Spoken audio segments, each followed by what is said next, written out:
मैं जब उस वाक़े को याद करता हूँ तो सिसकियों और आहों के पस मंज़र में मुझे अज़्म, हिम्मत और शुजाअत की एक अजीब दास्तान नज़र आती है। मैं सोचता हूँ अगर मेरे दिमाग में जजीरा नुमाए मिशिगन के ग्लेशियर की सैर का सौदा न समाता तो मेरा शुमार दुनिया के उन गिने चुने नामवरों में ना होता जिन्होंने मौत की आंखों में आंखें डालकर इंतहाई पुरखतर मुहिमें सर की हैं। कातिल बर्फ। उस रोज दूर उफक तक काली ऊदी घटा छाई हुई थी। मौसम इतना सुहाना और दिलफरेब था कि मुझ 60 साला बूढ़े के दिल में भी अरमान मचलने लगे। मैं मुताले के कमरे से निकलकर बालकोनी में आ गया। दूर दूर तक बर्फ से ढके हुए पहाड़ों और आसमानों पर झूमते बादलों ने मुझे बेखुद बना दिया। मैं माजी के धुंधलके में अपनी रीटा को तलाश करने लगा जो तूफान बनकर मेरी जिंदगी में दाखिल हुई थी और सिर्फ 8 बरस की रफाकत के बाद मुझे तागे मफारकत दे गई थी। मुझे खूब याद है उस रोज हमारी शादी की सालगिरह थी। मैं और रीटा खुशी के नगमे आलापते मीलों में फैले हुए ग्लेशियर पर स्केटिंग कर रहे थे। रीटा मुझसे उम्र में 15 साल छोटी थी। वो शोखियों का मुजस्मा थी। स्केटिंग करती हुई मुझसे दूर निकल गई। उसके नाजुक पांव में बंधे हुए नन्हे नन्हे पहिए बर्फ पर बिजली किसी तेजी से फिसल रहे थे। फिर मैंने एक चीख सुनी। मेरी रीटा मुझे मदद के लिए पुकार रही थी। मैं बेतहाशा उसकी जानिब दौड़ा, लेकिन खौफ और दहशत ने मेरे कदमों को वहीं रोक लिया। 2 बर्फानी सफेद रीछ मेरी मताए हयात को झंझोड़ रहे थे। उफ, मैं कितना खुदगरज बन गया था। उस वक्त अपनी जान के लाले पड़ते देखे तो उसको खूंखार दरिंदों के जबड़ों में सिसकता छोड़ आया जिससे जिंदगी भर साथ देने का अहद किया था। मैं जब बंदूक लेकर वापस पहुंचा तो वहां खून की मोटी धारों और हड्डियों के सिवा कुछ नहीं था। रीटा की याद आई तो मेरी आंखों से झड़ी लग गई। मैंने अपनी कुल्हाड़ी उठाई और एक बार फिर उस ग्लेशियर की जानिब चल दिया जहां 25 साल पहले मैं अपनी रीटा को खो आया था। 25 साल मैंने इस मकान में गुजार दिए थे। मैं कभी कभार पहाड़ों की किसी समत में निकल जाता, लेकिन उस समत मेरे कदम कभी ना उठ सके जहां रीटा ने दम तोड़ा था। वो ग्लेशियर जिसने बर्फानी रीचों को रास्ता दिया था वो मेरे लिए रिश्ता हुआ नासूर था। ये 22 जनवरी 1929 की सुबह का जिक्र है। मैंने अपनी कलाई की घड़ी पर नजर डाली। तकरीबन 10 बज रहे थे। बस यूं समझो बड़ी सुई 12 के हिंसे के करीब लरस रही थी और छोटी ठीक 10 पर थी। घटा और उमड़ आई। अंधेरा बढ़ने लगा। मैं अपने कंधे पर कुल्हाड़ी रखे ख्यालात की रौ में बहता चला जा रहा था। रीटा मेरी आंखों में नाच रही थी, गा रही थी, स्केटिंग कर रही थी। मेरे कदम तेज तेज उठने लगे जैसे मैं इस कुल्हाड़ी से उन बर्फानी रीचों का खात्मा करने जा रहा हूं जिन्होंने मेरी दुनिया को वीरान कर दिया था। मुझे अपने जिस्म में बिजली सी कौंधती महसूस हो रही थी। फिर अचानक मेरी आंखों के सामने एक जाला सा बन गया। मुझे हर चीज धुंधली धुंधली नजर आने लगी। मेरी आंखों के कटोरों में पानी भर गया था। फिर अचानक ही मेरे कदम थम गए। मैंने दोनों हाथों से कुल्हाड़ी का दस्ता थामा। मेरे कदमों के बिल्कुल नजदीक नन्हे नन्हे सफेद रीछ उछल कूद रहे थे। मेरी बीवी के कातिल, रीटा के कातिल। मैंने पूरी कुव्वत से कुल्हाड़ी का वार किया। फौरन एक उसमें तराजू हो गया। मैंने आंखें मलकर आंसुओं के तने हुए जाले को दूर करके देखा। सफेद रीछ के बजाय एक सफेद मछली थी जो अभी तक कुल्हाड़ी के फल में बेवस तड़प रही थी। मैंने नीचे नजर डाली। मेरे पांव के सामने ग्लेशियर पिघले हुए हिस्से पर सैकड़ों मछलियां तैर रही थीं। ख्यालात का ताना बाना टूट गया। रीटा एक बार फिर खो गई। ग्लेशियर पर मछली का शिकार अनोखा नहीं था। मेरे गांव के जाले नौजवान रोजाना ही ये शिकार करते थे। उनके जिस्म में तवानाई और फुर्ती होती और वो मामूली सी जिद्दोजहद के बाद कई कई मछलियों को काट कर फेंक देते। लेकिन मेरी कुल्हाड़ी से पहली बार मछली शिकार हुई थी। मैं खुशी से झूम उठा। कहते हैं बूढ़े बच्चों की सी हरकत करने लगते हैं। मैंने कुल्हाड़ी के फल में लटकी हुई मछली को सर से ऊपर उठाया और बच्चों की तरह इठलाता हुआ वापस आ गया। इतने में आसमान के तेवर बदलने लगे। बिजली चमकने लगी। बारिश बरसने लगी। इतनी धुआंधार बारिश बरसों के बाद हुई थी। हाथ को हाथ सुझाई नहीं देता था। मैं अपने बूढ़े कदमों को तेज तेज उठाता घर की जानिब लौट रहा था। अचानक दिल दहला देने वाली एक खौफनाक आवाज पैदा हुई, जैसे पहाड़ की बहुत बड़ी चट्टान टूट कर गिरी हो। मेरे पांव तले से ग्लेशियर फटकर 2 टुकड़े हो गया और मैं सीधा नीचे पानी में चला गया। मछली अभी तक मेरी कुल्हाड़ी के फल में लटकी हुई थी। मुझ पर हजारों लाखों मन बर्फ की तह ग्लेशियर बनकर तैर रही थीं और मैं जिंदगी से मायूस यख पानी में गोते खा रहा था। उफ खुदाया, मैं आज भी उस हौलनाक मंजर को याद करता हूं तो कलेजा मुंह को आता है। रोशनी की एक किरण भी तो कहीं से नहीं फूट रही थी। चारों तरफ घुप अंधेरा था। मैं पानी में डुबकियां खा रहा था। बचपन में तैरना सीखा था। जवानी में 1-2 बार तैरने का मौका मिला था। हाथ पांव मारे तो मैं खुद ब खुद तैरने लगा। पानी में गजब की रवानी थी। कभी ये शोर करता और टकरे मारता मालूम होता और कभी इतना सुबह खराम महसूस होता जैसे बेइंतहा पुरसुकून है। मैंने कुल्हाड़ी को पतलून की पेटी में ठूंस लिया और मछली को खूब अच्छी तरह उसके फल में जमा दिया। कोई और होता तो होशो हवास कभी का खोकर मर चुका होता। तैराकी ने मुझे असर नौ जिंदगी दे दी थी और मेरी बूढ़ी रगों में एक नया वलवला पैदा कर दिया था। गो इस घटाटोप अंधेरे में मुझे पानी की शराब के सिवा कुछ सुनाई ना देता और ना नजर आ रहा था, लेकिन मैंने ये पुख्ता इरादा कर लिया कि अगर मरना ही है तो फिर क्यों ना हालात का डटकर मुकाबला किया जाए। थोड़ी देर के बाद मेरा दम घुटने लगा। पानी इस तेजी से बह रहा था कि मैं तैरने के बजाय अब लुढ़कने लगा था। पानी कभी यकदम एक तरफ मुड़ जाता और मैं भी उसके साथ ही एक बेहिस पत्थर की तरह घूम जाता। ये पानी कहाँ जा रहा था और मैं किधर बह रहा था, ये मालूम था और ना जानने की फुर्सत थी। अचानक मेरा सर किसी सख्त चीज से टकराया। मैं दर्द की शिद्दत से चिल्ला उठा। मुझे उस वक्त नजर तो नहीं आया, लेकिन मैं यकीन से कह सकता हूं कि मेरा सर फट जाने के बाइस काफी खून बहा होगा। मैंने टटोल कर उस सख्त चीज को देखा। पहाड़ की कोई चट्टान थी जो मालूम नहीं कहां तक पानी में धंसी चली गई थी। पानी के टकराने और उससे सर टकराने की आवाज से भी यही अंदाजा होता था कि पानी के अंदर ही अंदर पहाड़ों का सिलसिला दूर तक चला गया है। मैं उस चट्टान को थामे थोड़ी देर तक सस्ताता रहा और इधर उधर हाथ मारकर यह मालूम करने की कोशिश करता रहा कि ऊपर चढ़ने का रास्ता कौन सा है। शायद मैं इस मुसीबत से निजात पा जाऊं। मैंने एक बार फिर खुद को पानी के बहाव पर डाल दिया। सर से काफी खून बह जाने के बायस मैं नकाहत महसूस करने लगा था। इधर तैरते तैरते हाथ पांव शल हुआ जाते थे। मैं सोचने लगा, आखिर मैं जिंदा रहने के लिए इतना बेताब क्यों हूं? उम्र का बेहतरीन हिस्सा बीत चुका है। 60 के पेटे में पहुंच चुका हूं। बीवी नहीं, बच्चे नहीं, दूर के अजीजो अकारिब हैं। मुझे उनसे और उन्हें मुझसे कोई दिलचस्पी नहीं रही। क्यों ना मैं डुबकी लगाऊं और हमेशा के लिए इस तकलीफ से निजात पा जाऊं। लेकिन तैराक के लिए डुबकी लगाकर ना उभरना भी तो मुश्किल है। मैंने पैंट की पेट से कुल्हाड़ी निकाली, उसमें पड़ी हुई मछली को खींचकर अलग किया और पानी में फेंक दिया। मैं कुल्हाड़ी से अपने सर में जोर की जरब लगाना चाहता था ताकि मैं बेहोश होकर हमेशा के लिए पानी की तह में बैठ जाऊं। मैंने कुल्हाड़ी के दस्ते को अपने दोनों हाथों की मुट्ठी में जोर से थामा ही था कि मेरी आंखों के सामने एक अजीब सी रोशनी चमकने लगी। साहिल पर कश्ती बांधने के लिए जो रस्सी इस्तेमाल की जाती थी, ये इतनी ही मोटी और ऊपर नीचे लटक रही थी। मैंने गौर से देखा, इसमें सैकड़ों नीले नीले रेशे एक दूसरे से बल खाकर इस तरह मजबूत हो गए थे जैसे फौलाद की तारें आपस में जकड़ी हुई होती हैं। जिंदगी की एक किरण फूटती नजर आई, जैसे कुदरत ने मुझ पर तरस खाकर निजात का रास्ता पैदा कर दिया है। जिंदा रहने की ख्वाहिश एक बार फिर उभरी। मैंने कुल्हाड़ी को दोबारा पैंट की पेटी में ठूंस लिया और तेजी से तैरकर उस लटकी हुई रस्सी को थाम लिया। ये रस्सी इतनी मोटी थी कि हाथ की गिरफ्त में पूरी तरह नहीं आती थी और मजबूत भी इतनी कि मेरे बार बार हिलाने पर भी ज्यादा नहीं लचकती थी।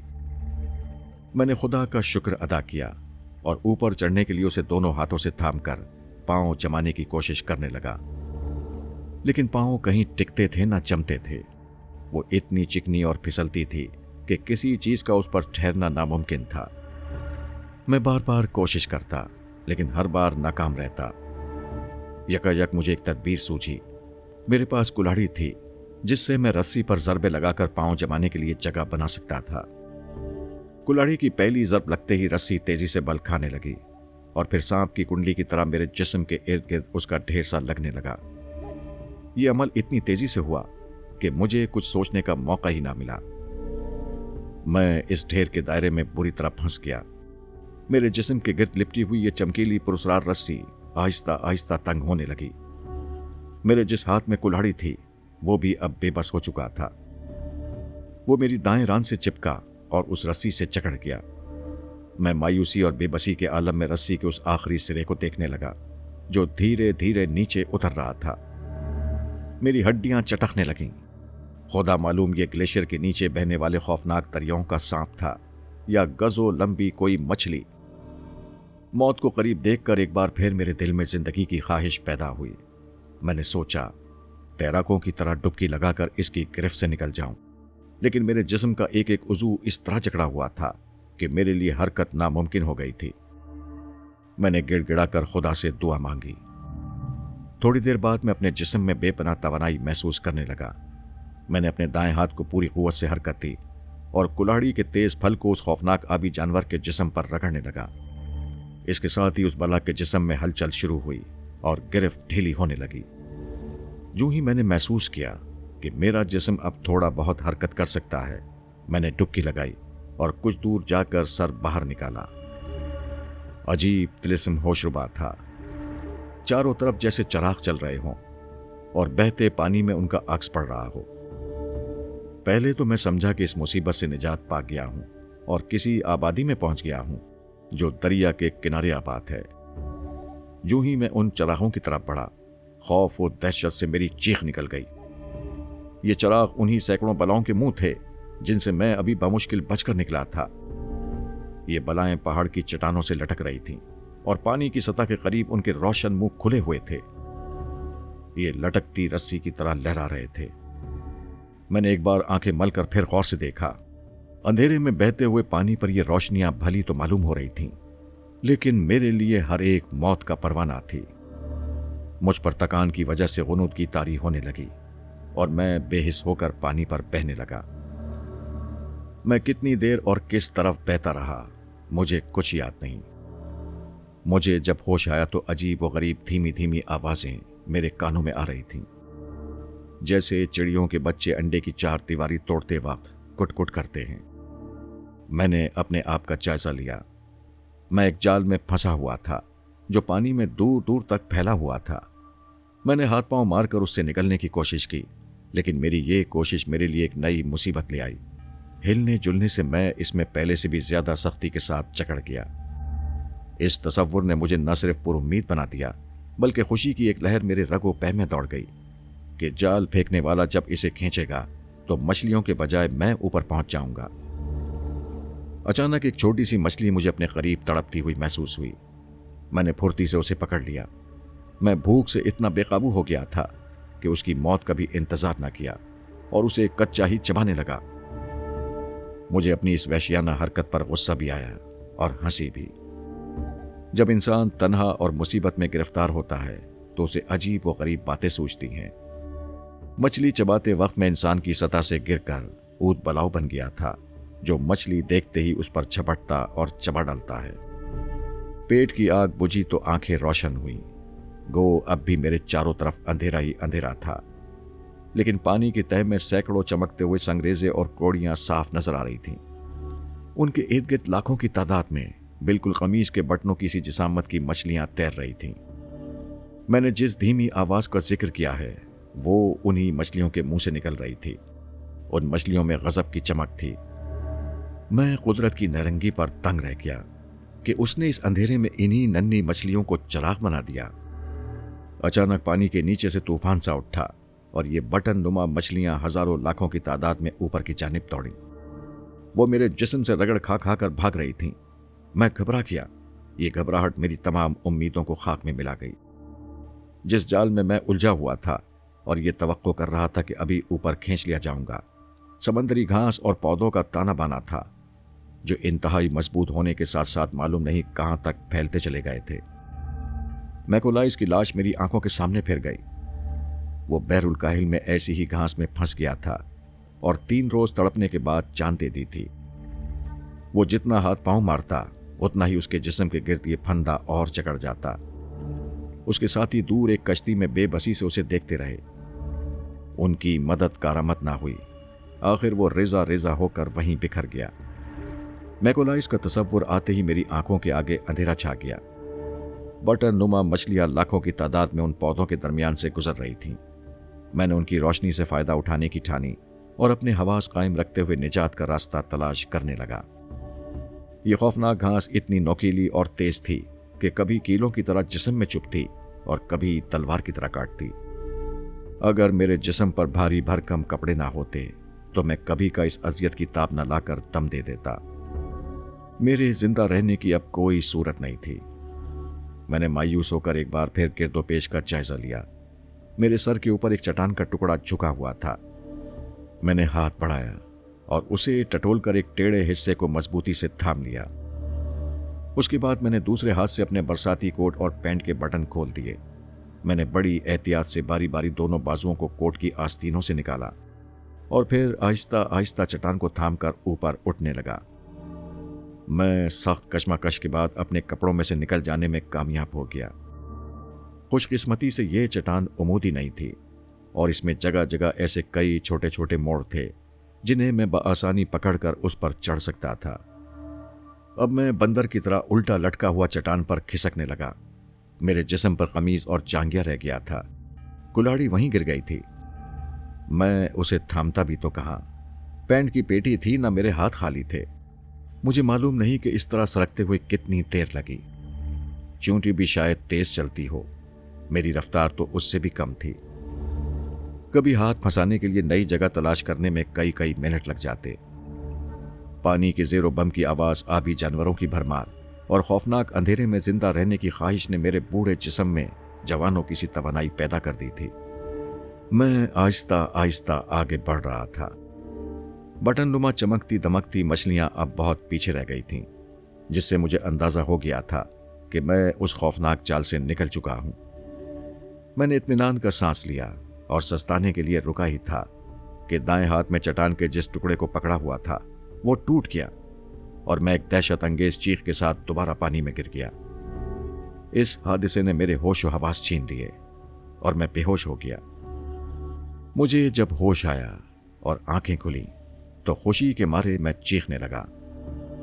मेरे चारों तरफ रोशनी फैली हुई थी। मैं नीलगों पानी पर बह रहा था और मेरे सर पर सूरज पूरी ताबानी के साथ चमक रहा था। एक फरलांग के फासले पर साहिल देखकर मेरी खुशी का कोई ठिकाना न रहा। मैं तेज तेज तैरने लगा। मेरे जिस्म का जोड़ जोड़ हिल रहा था। रुएं रुएं से टीसें उठ रही थी, लेकिन जिंदगी को सामने देखकर मैं उन सारी तकलीफों को भूल गया। मैंने कलाई पर बंधी हुई घड़ी पर नजर डाली जो अभी तक इन मुसीबतों से बेनियाज टिक टिक कर रही थी। ठीक 10 बजे थे और उसके कैलेंडर पर 24 जनवरी की तारीख थी। साहिल पर पहुंचकर मैं गिरता पड़ता बस्ती की तरफ चल पड़ा। इस गांव का नाम एल्फासन है और ये ग्लेशियर के करीब आबाद मेरी बस्ती से 350 मील नशेब की जानिब वाक़ है। मैं अब जिंदगी के बाकी दिन यहीं गुजार रहा हूं। मुझ में जिंदा रहने की ख्वाहिश पहले से ज्यादा जाग उठी है और मैं जिंदगी जैसे कीमती असासे की हिफाजत के लिए बड़ी से बड़ी कुर्बानी देने और बड़ी से बड़ी मुसीबत का मर्दाना वार मुकाबला करने के लिए तैयार हूं।